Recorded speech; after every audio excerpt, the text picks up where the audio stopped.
Bienvenidos a Radio Uruguay 1050M, bienvenidos a La Máquina de Pensar. ¿Cómo les va? Estábamos escuchando, como hemos escuchado durante toda esta semana, al comienzo del programa, la banda sonora de Un perro llamado Dolor, la película de Luis Eduardo Aute, la animación de Luis Eduardo Aute. Ustedes ya lo saben, lo hemos comentado durante esta semana, que fue estrenada por primera vez en Montevideo, en Uruguay, en el Festival de Cine Fantástico, en el quinto Festival de Cine Fantástico Montevideo, que se está desarrollando en el cine universitario. La pasaron hoy, desgraciadamente no pude ir, estaba lloviendo mucho, pero me dicen que fue mucha gente a disfrutar una experiencia realmente, porque es una película que es inclasificable, es una película hecha solo con dibujos y animada digitalmente, pero con una marca que en donde se ve el proceso de un dibujo manual, ¿no? O sea, no hay un intento de tratar de engañar con métodos digitales ese proceso de creación de Luis Eduardo Aute, que vale la pena porque es realmente una especie rara, ¿no? Aparte es una película que él dijo que le hizo una vez y nunca más en su vida lo va a hacer, porque le demandó, entre otras cosas, 4 años de trabajo, y bueno, para él ya bastó. En fin, empezamos con La Máquina de Pensar. Ahí en la puesta a punto está Jorge Pozzi en controles de emisión de esta máquina, y el flaco Germán está ahí en la puesta a punto de la máquina. Hemos recibido de Bruno Podestá, ustedes lo conocen, es el agregado cultural de la Embajada de Perú. Nos mandó las bases del Premio Copé Internacional 2010, un premio que se produce en Perú, es bienal, cada 2 años, y es de cuento y de ensayo. Se pueden presentar todas las obras escritas en español, sin distinción de la nacionalidad del autor. Lo difundiremos durante la semana que viene, que precisamente vamos a dedicarla a un poeta peruano, Jorge Eduardo Eyerson. Y ahí vamos a hablar bien, voy a tratar de hacer un resumen, trataremos de hacer con el flaco Germán un resumen de las bases de este segundo concurso internacional de ensayo y concurso también de cuento peruano. Hoy les quiero decir que en la torre ejecutiva de Antel, ahí en el piso 26, donde termina la torre, impresionante la vista que hay ahí, se lanzó el Te Cuento Qué cuarto, el cuarto Te Cuento Qué, el Te Cuento Qué 2010. Ustedes ya saben lo que es el Te Cuento Qué, es un concurso de mini cuentos por SMS, a través de SMS. Ya empezó, ya está lanzado el concurso. Pueden enviar al 827 un SMS, un mini cuento. Ustedes saben que el primer premio es una notebook, el segundo y tercero es un terminal, un celular de última generación, y bueno, los 10 premios finalistas son una tarjeta prepaga de Antel de 500 pesos, y los 100 mejores mini cuentos, los 100 mejores SMS van a integrar el libro de los 100 mejores mini cuentos 2010. O sea que está abierta la veda para poder escribir y enviar mini cuentos a través del 827 de Ansel. El año pasado, ustedes ya lo saben, participaron más de 27.000 minicuentos. En total, yo no sabía, no había hecho la cuenta, en estos 4 años, este es el cuarto Te Cuento Que, se han enviado 108.000 SMS, 108.000 minicuentos. Y bueno, estuvimos hoy en el lanzamiento con la presidenta de Antel, estaba también uno de los jurados, Iber Conteris, el escritor Iber Conteris. Los otros jurados son la escritora Ana Vidal y Horacio Cavallo, y estuvimos también con el que ganara el primer concurso de Te Cuento Que, allá en el 2007, con Horacio Bernardo, otro escritor, licenciado en filosofía y amigo de La Máquina de Pensar. Bueno, hecha todas las presentaciones, todos los avisos, saben que estamos dando aquí en La Máquina de Pensar, regalando entre los oyentes 2 entradas dobles, o 3 entradas dobles, me dice el flaco, para el quinto Festival Montevideo Fantástico, que se va a desarrollar hasta el domingo. Pueden llamar aquí a los teléfonos de la radio, hablan con el flaco, le dejan el nombre y apellido, y ahí ya tienen la entrada. Bien, hechas las presentaciones, pasemos a la acción, pasemos a darle la bienvenida a Nicolás Batalla. ¿Cómo andás, Nicolás? ¿Qué tal? Nicolás Batalla es de radio, el espectador de una radio rival de esta radio. Sí, enemigos acérrimos. Es un enemigo acérrimo. Y tenemos también a Ramiro Sanchís, que es un hombre de la casa. Sí, sí, es un hombre acérrimo de esta casa, por lo menos de este programa, La Máquina de Pensar, que si bien, Ramiro, vas a hablar en el tercer bloque en tu columna Mitos del Futuro sobre 3 películas que ya adelantáramos ayer, bueno, la idea es conversar un poco en la previa sobre este Montevideo Fantástico. ¿Por qué invitamos a Nicolás Batalla? Aparte de que queríamos conocerlo. La verdad no lo sé. Sí, habíamos oído hablar mucho de él. En realidad, porque es presidente del jurado de cortos, de los cortometrajes del Montevideo Fantástico. El otro jurado era Sergio Moreira, de Radio Nacional, que está al llegar, parece que se ha retrasado. Es un día feo. Es un día feo, bueno, pero no puede. Un hombre de radio tiene que venir, llueve, truene, bajo nieve, ¿no? Bajo huracanes, pero tiene que venir en punta, como vino Batalla acá, un hombre. No, Nicolás, la idea era hablar un poco del cine, de este Festival de Cine Fantástico. Lo hemos abordado durante toda la semana, por el lado, digamos, de lo que es el cine fantástico, de lo que son las preferencias de cada uno en el cine fantástico. El martes estuvo Silvio Galizzi, que es también jurado, pero de largometrajes del Festival de Montevideo Fantástico, y estuvimos hablando de sus preferencias, en concreto sobre los vampiros, y que Silvio es un experto, y sobre el western también, increíblemente se fue a los subgéneros. ¿A vos te gusta el cine fantástico? ¿Qué es lo que te gusta en el cine? Te lo comentaba ahora antes de empezar el programa. Yo, en realidad, mi llegada al cine fantástico se está dando ahora, ¿no? En realidad, es un cine que todavía estoy para descubrir.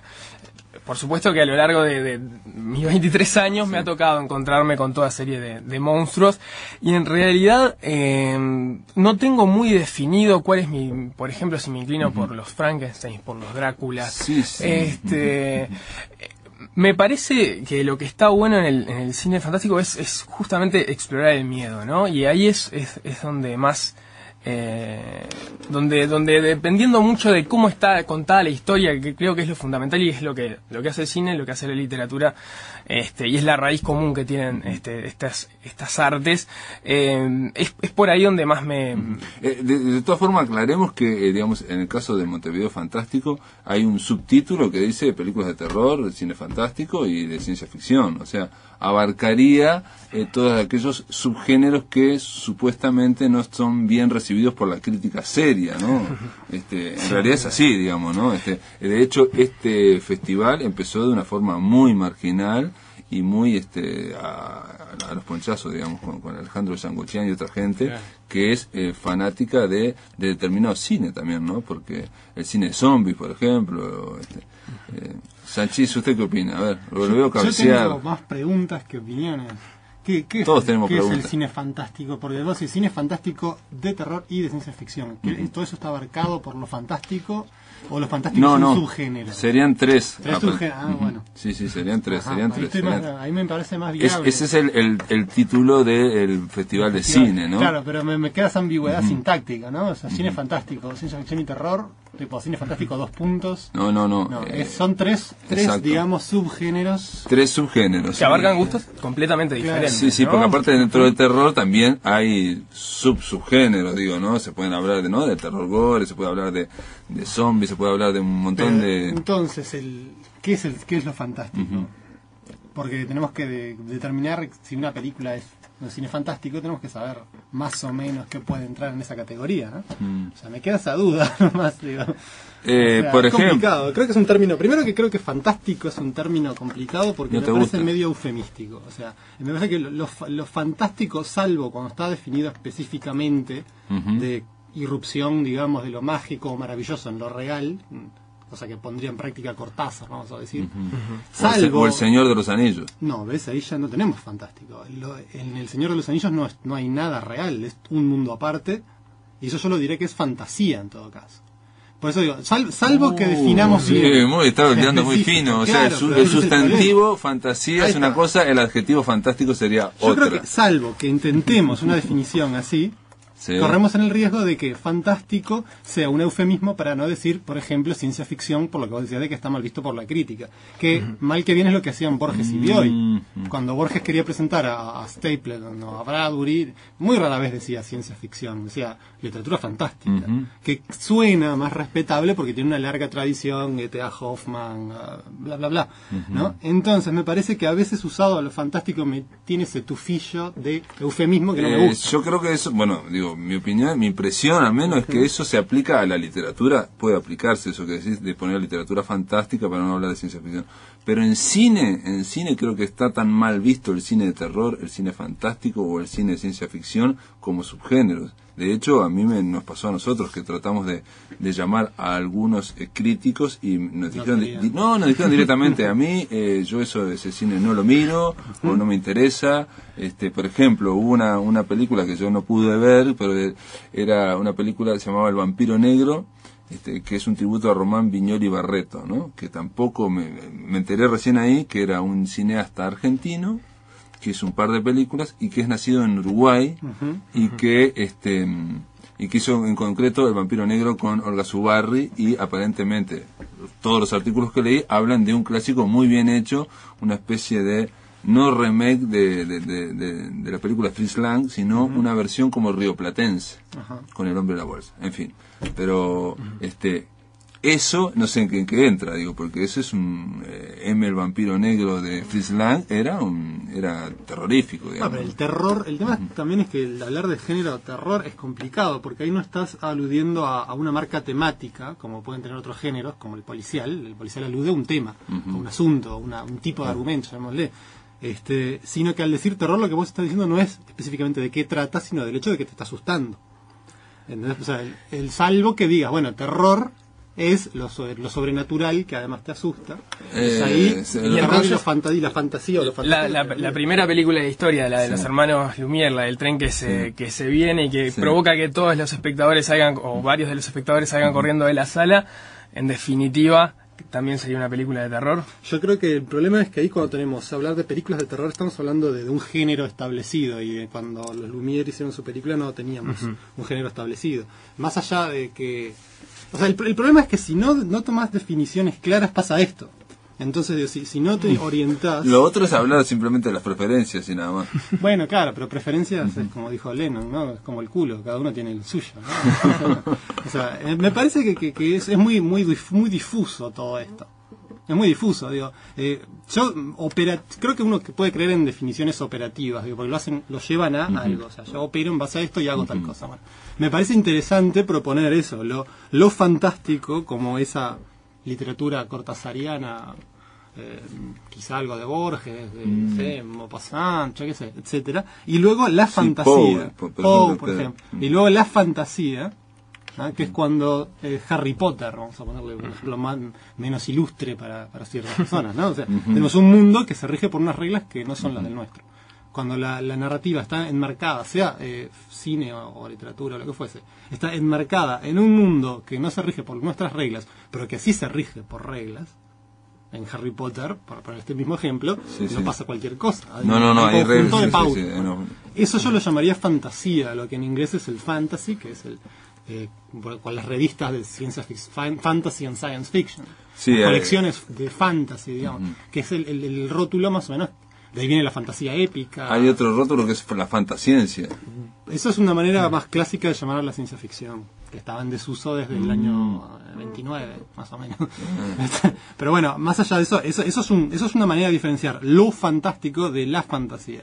Ahora, cuando se habla de literatura fantástica, a veces se la opone a la, digamos, mal llamada realista, o de lo cotidiano, o costumbrista, digamos, la que no tiene un despegue del mundo como es recibido por la mayoría bien pensante, digamos.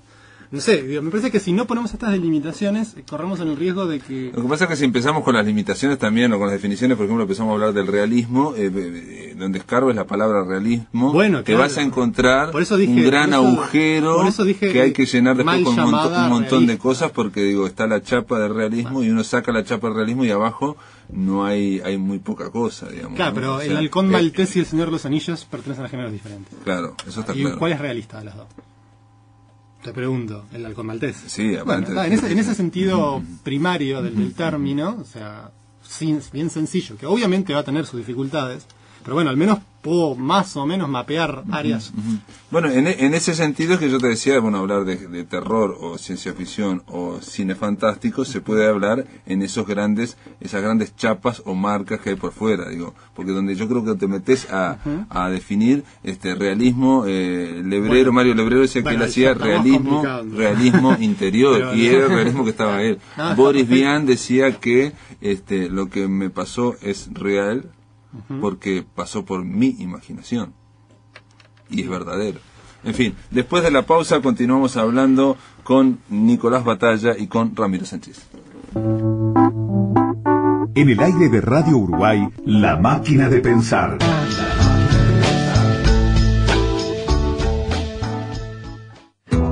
La Dirección General de Desarrollo Rural del Ministerio de Ganadería, Agricultura y Pesca impulsa el Plan de Apoyo a la Cría Vacuna.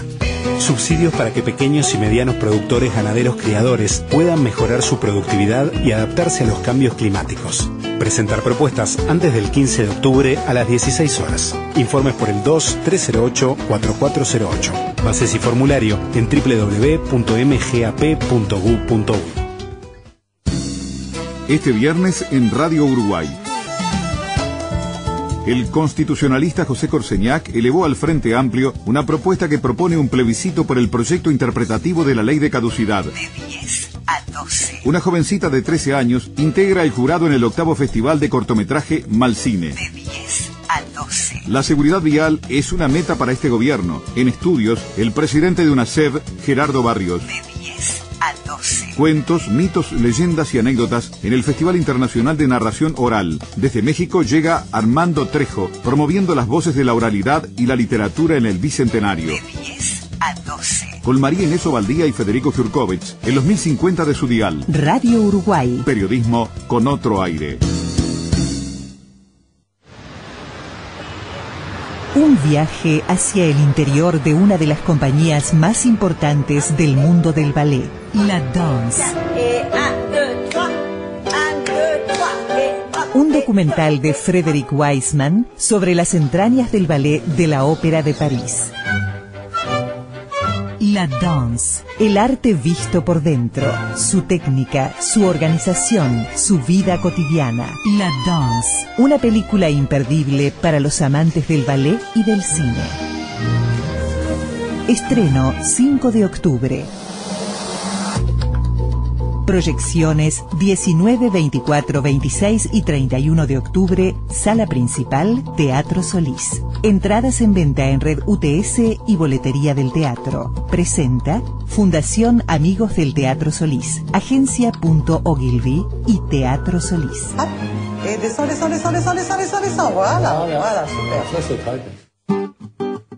Variaciones en la programación de fin de semana de Radio Uruguay 1050 AM. Los sábados a la hora 18 irá Espacio Vida. Deportivo Uruguay extiende su horario desde las 13 hasta las 19 y a las 20 emitiremos grabaciones de las mejores conferencias de la semana o las que han despertado interés con temas de actualidad. Los domingos a partir de las 8 va Proyección a la Antártida. De 9 a 11 El Mural. De 13 a 19 nuevo horario de Deportivo Uruguay. Y a las 20 grabaciones de las mejores conferencias. Somos tu corazón y tu palabra. Radio Uruguay. Vivo en el país del viento. Washington Carrasco y Cristina Fernández en concierto. Uno de los espectáculos más elogiados del año. Un nuevo recital que sorprende y encanta por su exquisitez y profundidad. Sábado 16 de octubre, Cine Teatro Plaza. Entradas en venta en Red UTS. Financia Visa 2 Pagos. Auspicia Radio Uruguay. Somos Radio Uruguay, 1050 AM, Montevideo, Uruguay, con su repetidora 103.9 FM en el departamento de Colonia.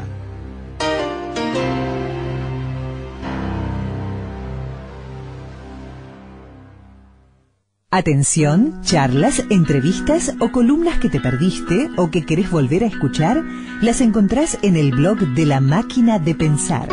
Ingresá a piensamáquina.blogspot.com y bienvenido al corazón de las palabras.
Estamos escuchando a Luis Eduardo Aute, la banda de sonora, que en realidad no sé si esta parte está hecha por Luis Eduardo Aute o por Moraito, creo que es Moraito, un músico de flamenco. También parte de la banda sonora está compuesta por otros artistas invitados por Luis Eduardo Aute. Bien, le estoy dando la bienvenida a un hombre que ha conmocionado la radio Uruguay, que se llama Sergio Moreira. ¿Cómo le va, Sergio? Bien, buenas noches, agradezco esta invitación. Esta invitación impresionante, Sergio Moreira. Tiene una capacidad revulsiva usted de entrar a los estudios y dar yo sé vuelta. Que tengo un parecido con Wilmar Unpierre, ya me lo han dicho varias veces. Pero bueno, no lo notamos, ni Wilmar ni yo, pero aparentemente sí, somos bastante parecidos. tercer hombre, nadie sabe quién es. Es el Pero hombre bueno, que no aquí estaba, el hombre que no estaba. No, pero es usted es crítico de cine y trabaja en Océano, ¿no? Otra radio enemiga de esta. No, ¿por qué? Porque de hecho, porque estamos invitando a radios bueno, pero yo de hecho prácticamente nací aquí. ¿Nació acá? Estuve trabajando durante años en Estados Alterados, un programa que había en la noche aquí. Claro, sí, con Andrés Caroberta. Exacto.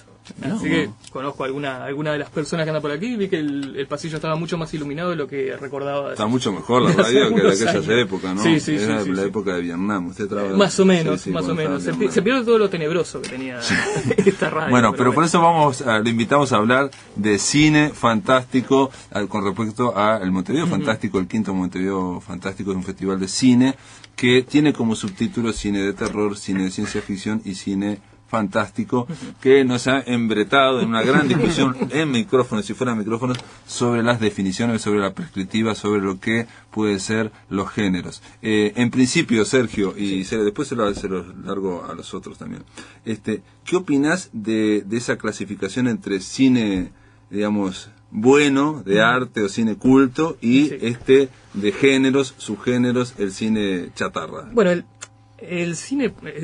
hay una cosa que es clara, en cualquier cuestión de arte es muy difícil encasillar cosas o definir cosas. Existen las definiciones y de hecho están hechas como para que la otra persona entienda de qué están hablando. En este caso, yo difiero mucho en que el cine de arte no se puede hermanar con el cine fantástico de género. Y de hecho hay muestras clarísimas con Kubrick, con 2001, con el mismo Bergman, con El Séptimo Sello. Hay muchísimos ejemplos y claros. Incluso este año se estrenó una película sueca que muchos la catalogaron como de terror, que era Criatura de la Noche, que para mí es un drama con vampiros. Es algo que no es una película de terror. Sí, lo hemos hablado durante la semana, que más que una película de vampiros es con vampiros. Sí. Entonces, yo creo que más últimamente quizás se notan, se tornan difusas las fronteras entre el cine artístico y el cine fantasioso y malo, como se decía antiguamente. Lo cierto es que el cine fantástico tiene como cuna lo que es la clase B, o sea, eran películas hechas para acompañar al gran estreno, digamos. Pero bueno, se ha borrado bastante últimamente. En eso acá ayer mencionó un crítico, a Todd Browning, por ejemplo, con Freaks o con, varias películas. Drácula, la primera de Drácula. Que fue quizás su visto bueno en Hollywood, y después de ella fue que hizo Freaks, y ahí olvídate. O sea, ya prácticamente lo condenaron a estar fuera de Hollywood, y fuera del cine, prácticamente. Y a ver ustedes, a ver Nicolás, a ver Ramiro.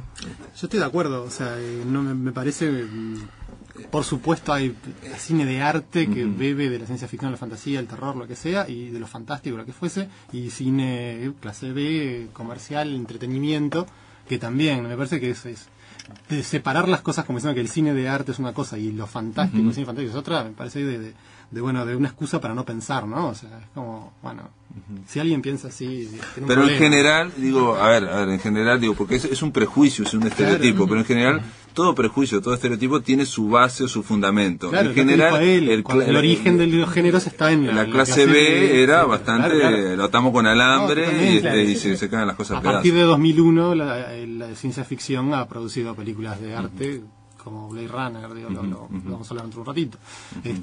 Claro, ahora no quita que yo, no sé, agarro y veo, no sé, la secuela de Starship Troopers o Invasión, como se llamó acá, y claro, debe ser horrible, pero bueno, no quiere decir o El nada. Pueblo de los Malditos, yo no la vi, pero tuvo una remake con John Carpenter, se cumple 50 años, es una película de terror que, que a los fanáticos del género les gusta, pero ha tenido críticas El negativas. Resplandor, ¿no? O sea, ¿qué pasa con El Resplandor de Kubrick? O sea, es una película de terror.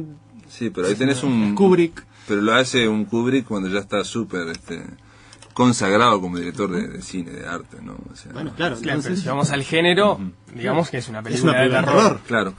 Tiene música rara, pero es una película de terror. No, claro, pero no es lo mismo que un cine, un consagrado, ¿no? Bergman haga una película y después diga, mira qué lindo que quedó la película de Bergman, porque también el cine funciona así también, funciona con textos que son del autor, entonces voy a ver una película de Kubrick, de Bergman, y no me importa tanto. Ahora, si voy a ver una película, no sé, Ed Wood y antes de conocerlo, ¿no? Antes que, bueno, pero se convirtió en un director de culto. Pero ahí las variables, ya son varias variables que entran a hacer mella en lo que es la categorización, ¿no? Estamos hablando de que del cine de clase B por un modo de producción, también hablamos del género por las características de la película, también hablamos por la relevancia del director, y son como que demasiados criterios en juego. Lo temático no puede ser una distinción de arte y no arte. Eso creo que debe quedar claro. Para que alguien venga a sostener eso, como que toda fantasía es arte menor o no arte. Es difícil igual sostener esa frase que dijiste, que en principio es súper razonable, y creo que todos los que nos están oyendo van a decir, sí, estoy de acuerdo con Ramiro Sánchez. Y el que no, que nos espera acá afuera. Lo temático no puede definir un género o ser malo o bueno, si lo aplicamos a las películas de zombies, por ejemplo, que tienen un tema bastante, ¿no? O sea, bueno, una película de zombies, lo que decía él de las circunstancias de producción. Digo, la mayor parte de las películas de zombies apuntan a un mercado, a un negocio, a un entretenimiento. Digo. Ahora, no quita que yo mañana, o nosotros 3 o 4 nos reunimos mañana y hacemos la mejor película de zombies arte, y que no, a priori eso no es imposible.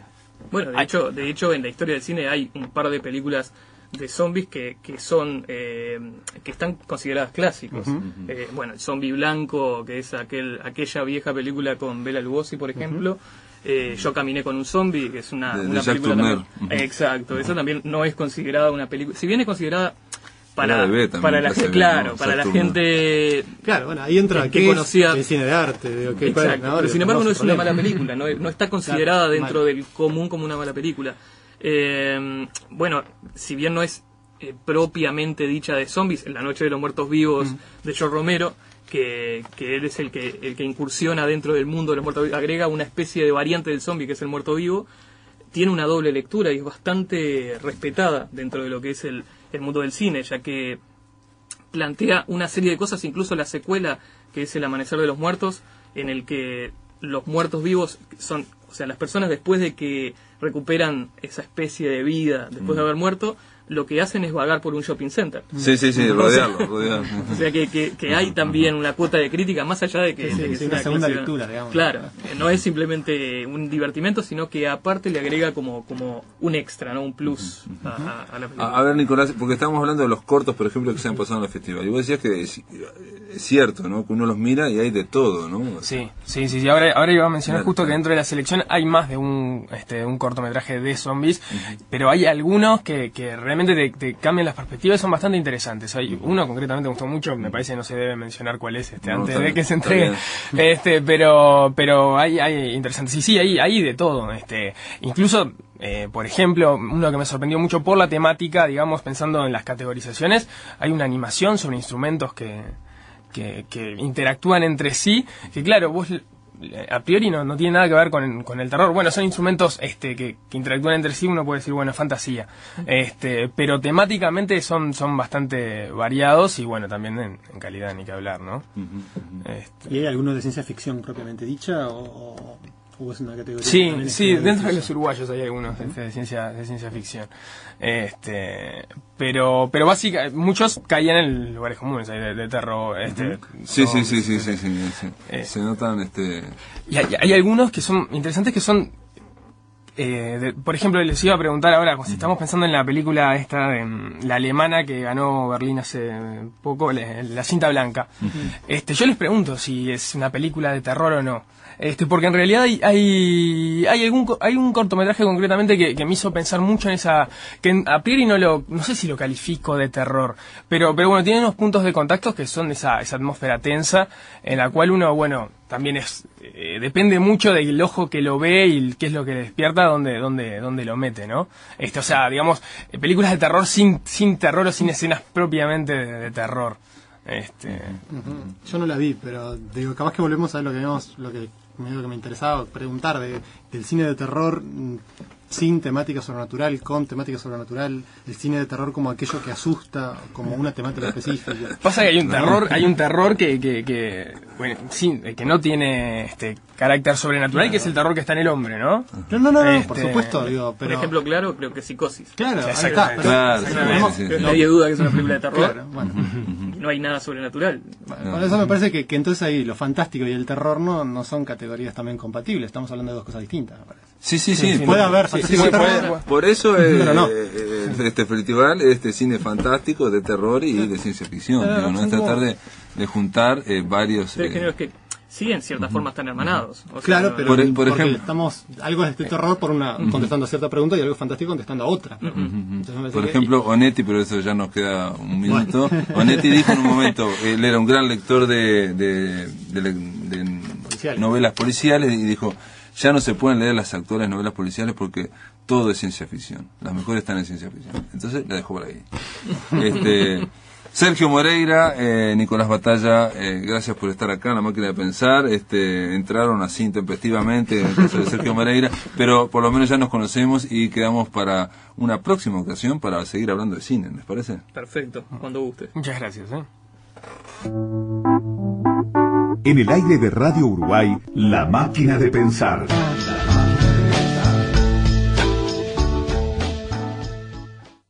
Los premiados del Fondo Concursable 2009, la mejor creación literaria de nuestro país en 8 libros elegidos por unanimidad. Suicidio intelectual, de Santiago González Dambrauskas.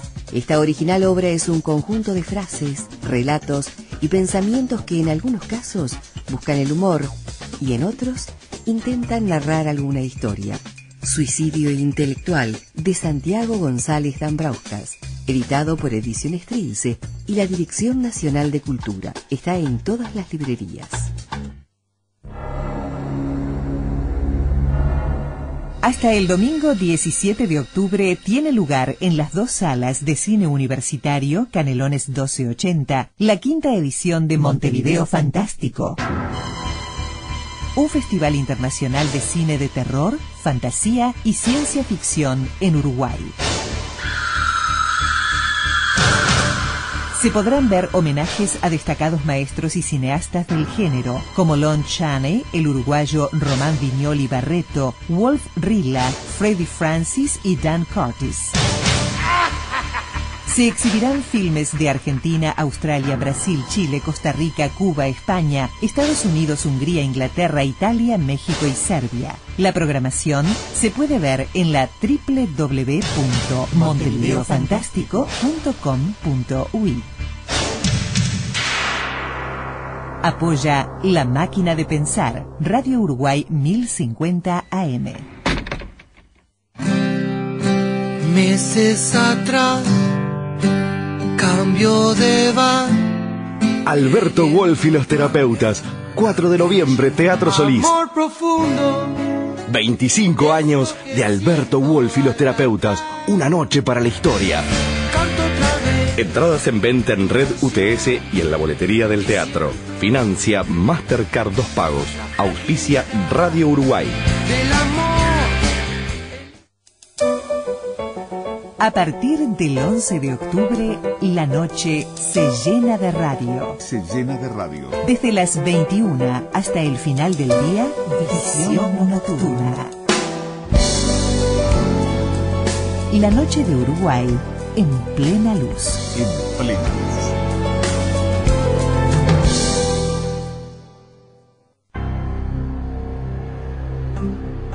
Somos Radio Uruguay, 1050 AM, Montevideo, Uruguay, con su repetidora 103.9 FM en el departamento de Colonia.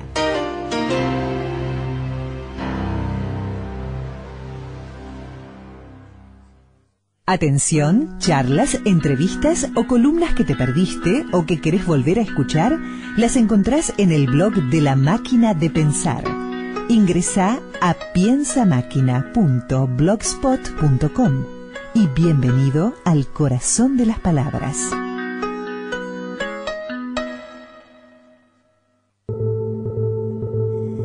El pasado, el futuro, los mundos alternativos, el terror, la maravilla, el infinito. Los universos de la ciencia ficción a tu alcance, el mito del futuro.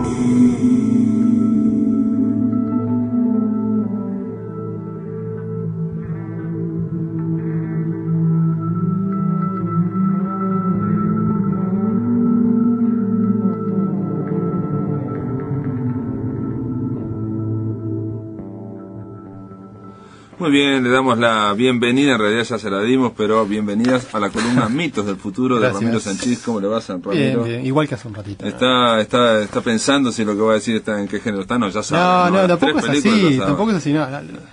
A ver, simplemente pensar, bueno, vamos a hablar de cine y la de Mitos del Futuro, ciencia ficción, bueno. Entonces me ocurrió que 3 hitos del cine de ciencia ficción, indudablemente ciencia ficción, creo que acá no cabe mayor discusión. Había un cuarto que era Alien, el octavo pasajero. Estaba dudando ahí, pero ahora vamos a ver eso. Serían 2001, me parece que es un antes y después. Blade Runner también me parece, en menor medida, pero funciona, un antes y después. Y Matrix, creo que también es un antes y después. O sea, no solo para el género, empezando por el final, Matrix.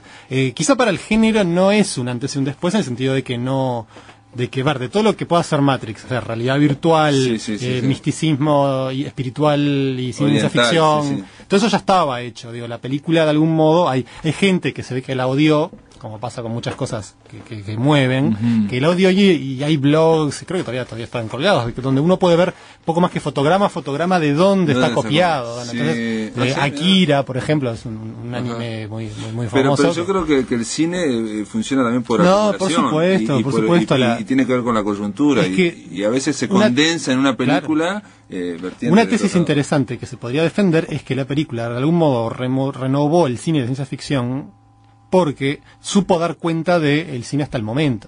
Entonces, hay, por supuesto, referencias clarísimas. Hay un cruce muy notorio con una película de un año anterior que se llama Dark City. Con Kiefer Sutherland, ahí está, que aparte está muy buena y juega un poco con los mismos temas. Bueno, pero de algún modo lo que hizo... no le llega, ¿no? ¿En qué sentido? ¿Cuál a cuál? A Matrix en cuanto al impacto. No. En cuanto a impacto... Esa película igual después la pasas una y otra vez. Sí. Al final quedó como una película de culto menor. De algún modo, a mí me gusta mucho igual Dark City. Lo que tiene Matrix es que generó una mística de la imagen que el cine de ciencia ficción no la venía teniendo. O sea, con todas las cosas tomadas del anime y del cine, una guiñada ahí, del cine asiático, etcétera. Bueno, tenemos... Eso renovó de una manera cómo presentar el género, que todavía lo seguimos viendo. Incluso si vemos Inception, o que acá se llamó El Origen, que tiene notorias referencias al juego con el tiempo que hace. Recuerden que en Matrix una cosa muy importante es que al pasar del mundo real al mundo virtual a través de una suerte de transmisión de la conciencia a la red, el tiempo se vuelve maleable. Entonces Neo y los que están, digamos, adiestrados pueden pensar más rápido y moverse más rápido. Entonces para ellos el tiempo se enlentece de alguna manera. El tiempo y el espacio, digamos, los dos. Pueden violar las leyes de la física, etcétera. Eso en Inception está clarísimo y se genera con una especie de lenguaje visual que me pareció a mí, en lo personal, como hasta nostálgico de Matrix. Entonces creo que, y bueno, eso sin ir a cosas más evidentes como todas las películas que han tomado la idea de la cámara lenta con el disparo de la bala o todos esos pequeños elementos que han tomado. Que atención, ese disparo de la bala no es lento, nuevo, no lo inventó. Yo lo vi en la década del 70 en un dibujo animado de Ralph Bakshi. Que estaba notable, en ese caso la bala llegaba a la cabeza. Bakshi fue pionero de muchas cosas, pero es lo mismo que pasa en la música. Digo, por ejemplo, el glam rock de los 70, que todo el mundo lo acredita a Bowie. Bowie lo tomó de Mark Bolan, que era el líder de la banda T-Rex, eran amigos. Lo que sucedió es que Bowie lo empaquetó mejor, le dio una resonancia que en la música de Mark Bolan no estaba. Bueno, lo mismo hizo Matrix, cosas que estaban dispersas por ahí. Logró armar un todo coherente que... Y Blade Runner hizo lo mismo también, hay una condensación de elementos de los últimos 10 años. Blade Runner además adaptaba una novela de Philip Dick, ¿no? Y de alguna manera, quizá me equivoco, no sé si es alguien que sepa más de cine, pero creo que es la primera adaptación de la novela de Philip Dick y tomó todo ese potencial. Ya de por sí Philip Dick es un autor en el que todos los lugares o tópicos de la ciencia ficción están presentes. así como en Tarantino, por ejemplo, uno tiene un montón de clichés desestructurados o deconstructivos, bla bla bla, en Dick hay lo mismo, sucede lo mismo con la ciencia ficción. Pero en la película Blade Runner por ejemplo, en su momento se dijo que, me acuerdo, que puso de moda el retrofuturo, o sea, donde el futuro es una mezcla de las películas de los años 40, policiales. Claro, bueno, sí, no. Y esa forma de iluminar, todo esto después se planteó que, por ejemplo, en 1984, la película sobre Orwell, estaba tomando muchísimas cosas de Blade Runner. Lo que pasó con Blade Runner es que viene a ser como la coronación de una época del cine de ciencia ficción donde teníamos esas producciones hiper minuciosas. Que Alien es otro ejemplo. O sea, o incluso hay una película de David Lynch que es Dune, o Duna, donde que es en realidad era el proyecto de filmar Dune, la novela de Frank Herbert, llevaba como 8 años ya, y si vemos toda la evolución de ese proyecto y cómo terminó en la obra de David Lynch, vemos el impresionante esfuerzo de producción que hubo. Se contrató a H.R. Giger, el creador del Alien, se contrató a Moebius, a un montón de creadores, ilustradores vinculados al género para trabajar en eso. Y vemos, por ejemplo, por eso quería dialogar Blade Runner con Alien, sobre todo porque una de las cosas que renovó visualmente Alien era que esas interiores de naves espaciales con humedad y caños goteando y vapor y venía a romper un poco esa cosa del futuro perfecto, ¿no? Y limpito, ahí va. Entonces ese tipo de encare de la película con toda una producción con artistas de renombre del género y todo eso, creo que llega a un punto álgido en Blade Runner. Uno puede parar cualquier fotograma de Blade Runner y la minuciosidad del detalle es apabullante. Yo tenía un amigo que tenía un póster de la escena en que está colgando Harrison Ford de la cornisa y ves pasar los autos abajo.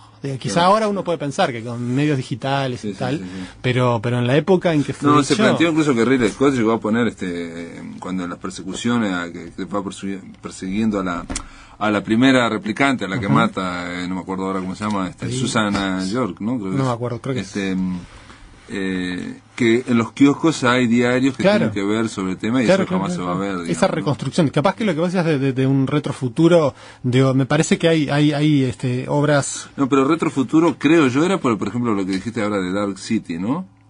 Bueno, Dark City es más deliberado porque también juega esa idea de que paró el tiempo ahí. Es la idea de que en el futuro puede haber un futuro como los años 30, pero del futuro. Claro. Es en Matrix, o sea, uno llega después de media película, uno se entera que en realidad estamos en el año 1999, dicen. Bueno, pero en realidad, claro, ¿sabes? Uno la tecnología, los celulares, los autos, las computadoras que uno ve cuando está Thomas Anderson, Neo, en su terminal, uno ve cómo trabaja y es el año 99. Pero luego Morpheus le dice, vos crees que es el año 99, pero en realidad estamos más cerca de 2000, 199 o 299. Porque las máquinas crearon una realidad virtual que está paralizada en esa época. Y eso es un juego que también hace Dark City. En Dark City la gente no recordaba el día o la noche, ahora no recuerdo muy bien, el día sería, porque siempre trabajaban borrándote tus recuerdos, entonces todos los días te podían, hoy eras limpia parabrisas, limpia, no sé, barrendero, yo qué sé, y el día siguiente eras profesor universitario, y te cambiaban los recuerdos, entonces siempre tenías la ilusión de estar en el mismo presente inmóvil. Y eso es otra cosa que retoma Matrix, y es como también ese hilo conductor decía al asociarlas, ese juego con el tiempo, y capaz que lo de retrofuturo viene por ahí, porque al congelar el presente en una época determinada, al negar la posibilidad de avance, pero me parece que Blade Runner es una cosa bastante diferente. Blade Runner de algún modo es heredera heredera o contemporánea del cyberpunk y de esos cruces entre la novela negra y la ciencia ficción. Y bueno, sí es un futuro entre distópico, ¿no? Es un futuro en el que hay, por ejemplo, ventiladores, ¿no? Y de las oficinas hay una serie de rasgos que son característicos de las películas de los años 40. Claro, por eso son rasgos como estilísticos de lo que sería la novela negra, que son retomados en un contexto de ciencia ficción para hacer una cosa artificiosa o artificial. Hay un género que es el steampunk, que creo que ya lo he mencionado, que hay una película, un anime que se llama Steam Boy, que es muy, muy conocida, y hay unos cómics de Alan Moore que también lo retoman. La nueva novela de la penúltima novela de Thomas Pynchon, Against the Day, que acá se llama Contraluz, también toma elementos de esto, que es derivar el futuro de la era victoriana. Entonces tenemos grandes máquinas de vapor, autómatas de bronce, y eso juega a elementos estilísticos llevados, extrapolados a la tecnología y la sociedad. Y Blade Runner juega con eso tomando los elementos de la novela policial. Lo increíble de Blade Runner es que una cuestión tan artificiosa como aparentemente se termina anticipando lo que es la Tierra. Claro, ahora, los Zeppelins con imágenes. La idea del aluvión, la idea de la mezcla, la idea por ejemplo, un detalle, escuchaba otra vez a Grompone decir que con la revolución biotecnológica, pronto, las vacas de Uruguay van a ser iguales a las vacas de Alaska, o sea, en todo van a ser igual. Sí, y por eso en Blade Runner una de las cosas que hay es esa onda de mercado árabe, donde aparecen, ¿no? Todo puede ser, cualquier bicho puede pasar en ese momento. Sí, que es lo que podemos ver en cualquier ciudad importante actualmente, más allá de la predicción concreta del futuro. Que ahí hay todo un diálogo con la novela de Philip Dick que difiere bastante en ese sentido. Entonces, bueno, creo que Blade Runner y Alien son sumamente relevantes. Y aparte de Blade Runner, de algún modo quedó como una película de arte, si se quiere, lo que hablábamos hace un rato. Sí, claro, ¿no? sin duda. Si bien es claramente una película de género, porque en última instancia, ¿cómo reducís la trama? Un tipo tiene que cazar androides. Ahora, yo me pasó cuando yo la vi en España, pero cuando vine aquí a Uruguay, en el 86, vi que en Cinemateca le daban 2 estrellitas porque era como de acción, ¿no? Bueno. A los 10 años le dieron 3 estrellitas. Y ahora debe tener 4. Y ahora tiene 4 estrellitas como una película, por lo menos, un clásico. Por lo menos un poco se adaptaron, un poco. Por lo menos, pero bueno, es lo que decíamos, es verdad, no es el mismo estatus la ciencia ficción en el año 86 que ahora, estamos hablando por lo menos acá en Uruguay. Así que al menos me reconforta pensar que ahora tiene 4 estrellas. No, tiene 4 estrellas y eso tiene que ver con, cuento de Cinemateca, pero lo que ocurrió en Estados Unidos mismo, ¿no? Sí. A veces una película. No, pero en Estados Unidos lo que pasó fue que fue una especie de fracaso comercial. Por eso, fracaso comercial, es otro tema. 2 estrellitas, porque es una película de acción que no funciona, es de acción meramente, es equiparable a una de Steven Seagal, ¿no? Que no funciona, y sin embargo hay un grupo de culto. Ya pensar eso es que la viste mal. No, digo para equipararlo, y hay un grupo que se junta, se hace una película de culto, y por la persistencia en el tiempo, no se convierte como en un libro en bestseller, pero sino en un libro leído al... Pero a Plan 9 del espacio sideral no le van a dar 4 estrellitas, y es de culto también. Sí, exacto. No todas las películas de culto se convierten en clásicos. En cambio Blade Runner sí. Y Alien quizá en menor medida. Quizá Sergio Moreira cabecea, pero a ver qué diga lo último. Acérquese. Plan 9 creo que ya se convirtió en un clásico a pesar de un clásico, pero de que al menos no un clásico para Cinemateca, capaz que era lo que estábamos diciendo. Pero es un clásico del cine bizarro en cierta forma, es un clásico un clásico de culto. O sea que clásico es dentro Sí, la seguimos viendo. Claro, ese es el tema.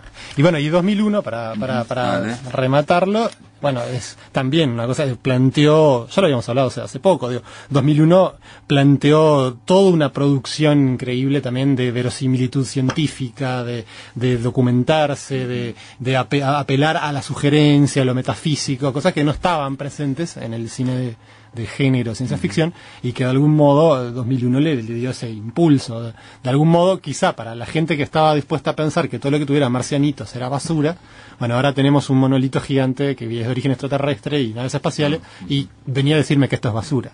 Pues, no solo porque era de Kubrick, sino porque claramente era cine de